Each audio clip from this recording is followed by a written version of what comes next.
Today, on this quick asking for a friend, I'd like to start with you. What is one leadership best practice that is extremely practical that you would advise people implement to help up their game?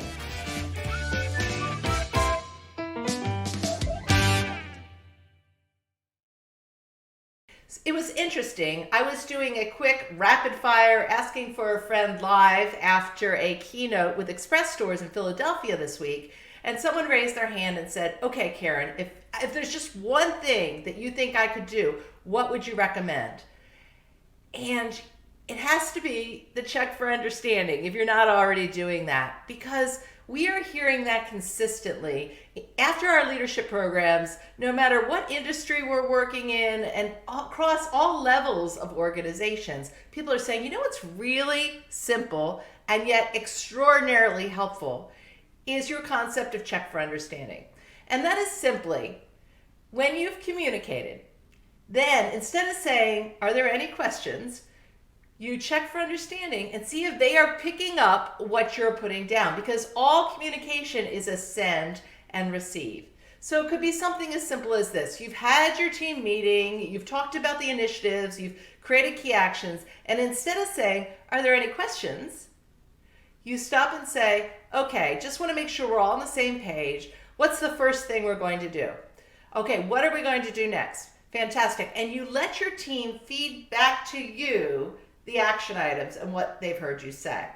So it was interesting after having that conversation that I went and was working with another group of leaders the next day. And we were teaching the check for understanding, and everyone's like, gosh, that's going to be so helpful. I'm really going to do that.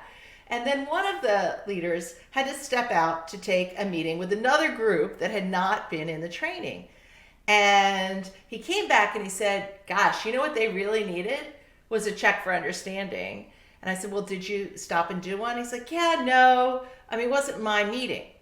And so I want to stop and pause here, because the power of a check for understanding is it does not need to be your meeting. You do not need to be the leader of the conversation to do a check for understanding.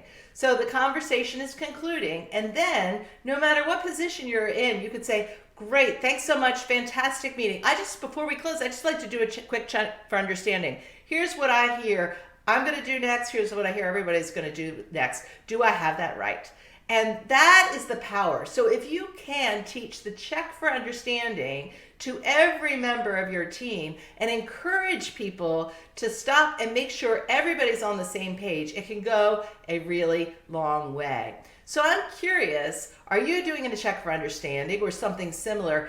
And what is one great leadership best practice that you would add to this conversation? Encourage you to add that in the comments below as we curate and continue our Asking for a Friend dialogue.